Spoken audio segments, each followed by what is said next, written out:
Welcome, I'm Jon Caldara, president of the Independence Institute and your devil's advocate. Hey, stick around because later in the show we're going to be talking about green energy gone bust right here in Colorado, the Solyndra on steroids of Colorado. But first, if you know a teacher, if you love a teacher, if you've ever met a teacher, grab them, him, her, or their loved ones and listen to this because it can save them money. From the Independence Institute, Ben DeGrow is with our Education Policy Center. Good to have you. Yeah, thanks for having me on, John. Nice goatee. Thanks. I'm not quite caught up to you yet, but yeah, thanks for dressing up. Good to see that you care about your job. That's right. Yeah.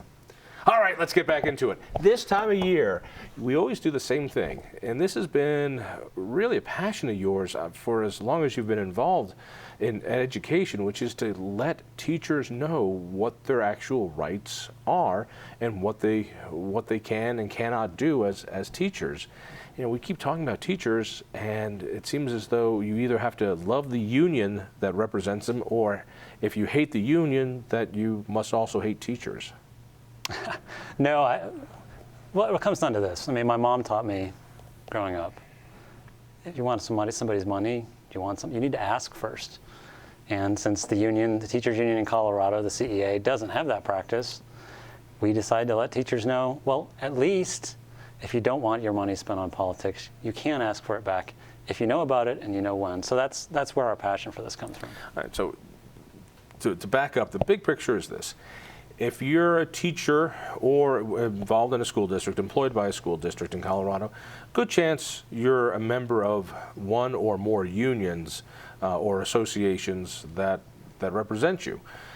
And your membership dues, instead of the way that I pay the NRA or the ACLU and write them a check, your membership dues are pulled right out of your paycheck. The government school board, the school district, bundles it all together, puts it in the bank, writes one check, and does all the collection work for the union, and that's got to be pretty nice. That's a good bundling gig.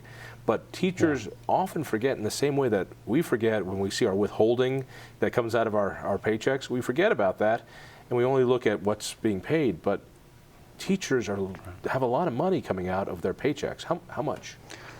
Depending on which district teacher's in, anywhere from $700 to more than $800 a year in Colorado. Really?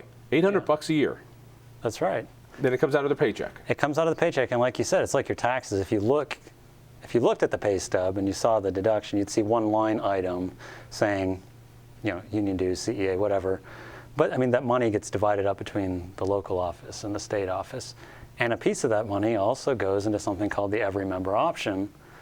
The option is that you can ask for it back if you know about it. And that's the money that goes to politics. I love the Orwellian use of the words here. So part of this is the every member option.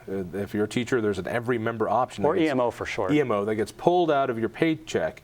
And the option is not that you opt to give them the money. The option is if you want to, you can get the money back, but you have to ask. And you have to ask every year. So if I decide I like some of the union services, but I don't really like the way they spend money on political candidates and causes, I have to ask that every year over and over again. And even teachers who like to do this, they need the reminder. And so that's why we let them know this option exists. And if you're interested in the $39 because you don't want your money spent on politics, or you just want the money for Christmas shopping or whatever, this is an option. We want to let you know about it. So if I understand this the right way, unions are able to take money out of people's paychecks, but if they want that bit of money that is slated specifically for politics, if that union member wants it back, they can get it back.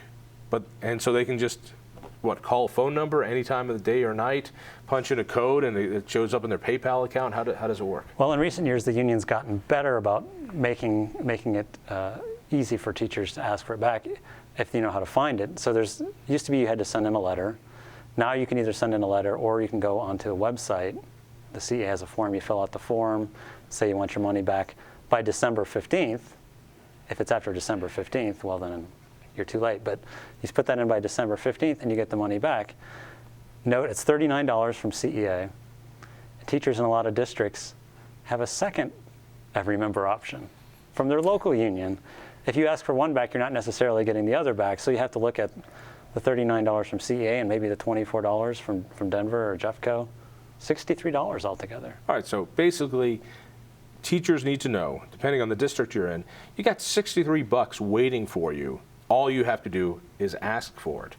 If you don't ask for it by, what was it again? December 15th. December 15th, it's gone forever, and the union will use it for politics any way that they want to. Now, they might give that money to a politician that you like, in which case, terrific, but you don't really know, do you? Do they have much control over this?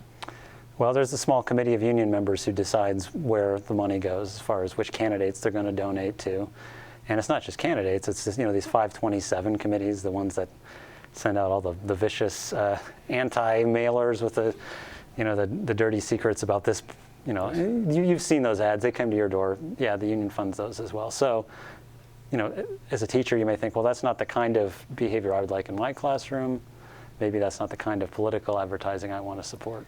Why is there this window that they have to ask for their money back in? That if they wait until after December 15th, they can't get their money back. That they have this few-week window to get your own money back. It seems to me that that's my money. I should get it back whenever I ask for it. Yeah, I think a lot of it has to do with just being convenient for the bookkeeper at the union, knowing how much money they get to keep and how much they can budget for their political events. It's the same way in a lot of the school districts.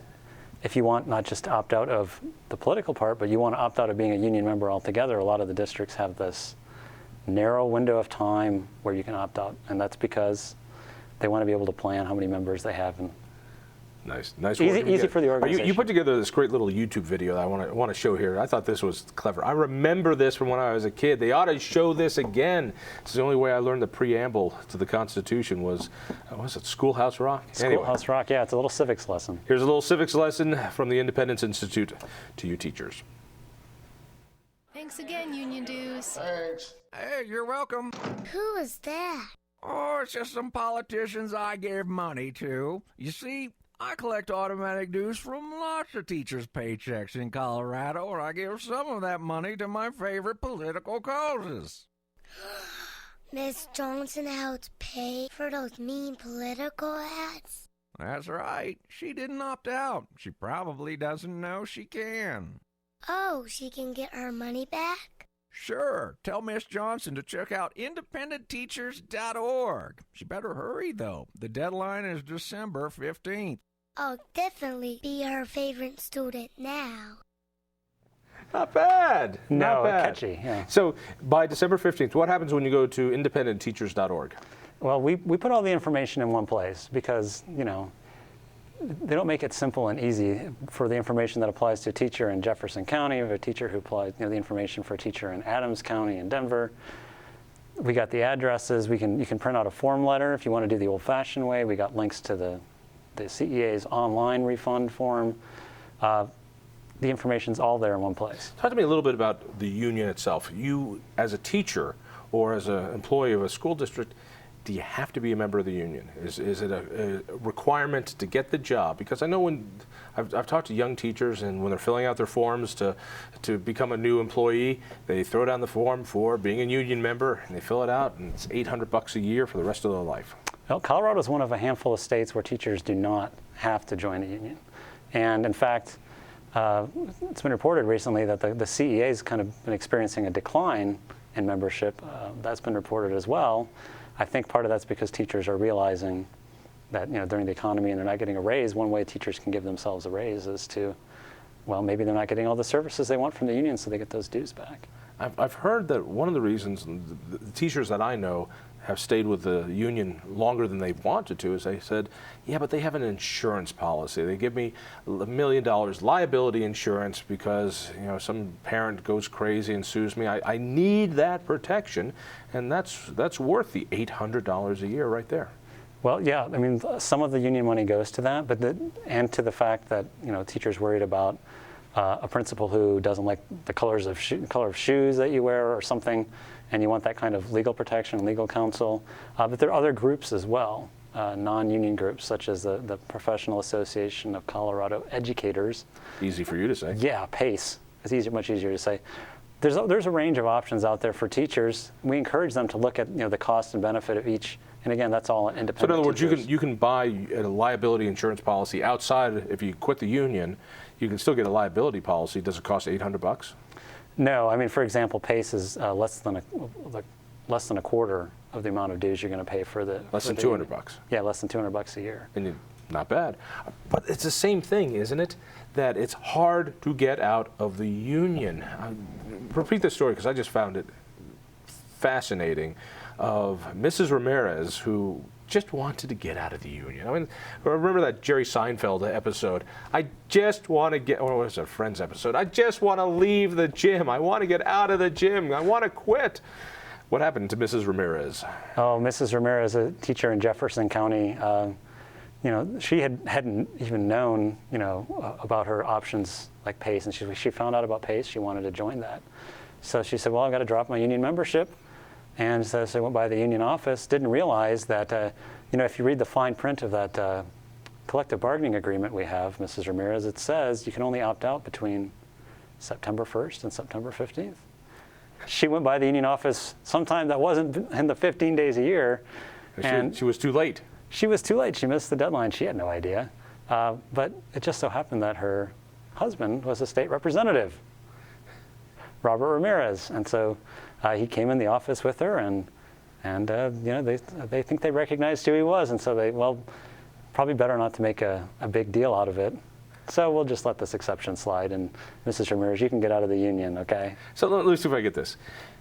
Well, first, what patronizing thing that a woman has to bring her husband to get out of the union. I just want to leave the union. She couldn't get out of it, but when she brought her hubby, the state representative, the state legislator, then all of a sudden, well, if you want to get out, you can get out. The problem is that poor Mr. Ramirez probably can't marry every single person who wants to leave the union. So what do? If you want to leave the union, what do you do? Well, first you go to independentteachers.org. Find out if you're in one of these districts and when these deadlines are, because they're not all at the same time. And then you usually have to write a letter or go into the union office and fill out a form. And we've heard from teachers who've had easy experience. We've heard from teachers who had to run the gauntlet of questions. Why do you want to leave the union? Is our service not good enough for you? So it can be difficult. Kids just walk and go, I got 800 good reasons to leave the union, and I'd rather spend that money on my kids. That's right. But you got to go to independent teachers to find out when and make it easy to find that information. All right, so it's all there. And by the 15th of December, if you want, you're $63 back. Do I have that right? December 15th is the drop dead date. You missed that, and you got to wait till next year to get the political funds back.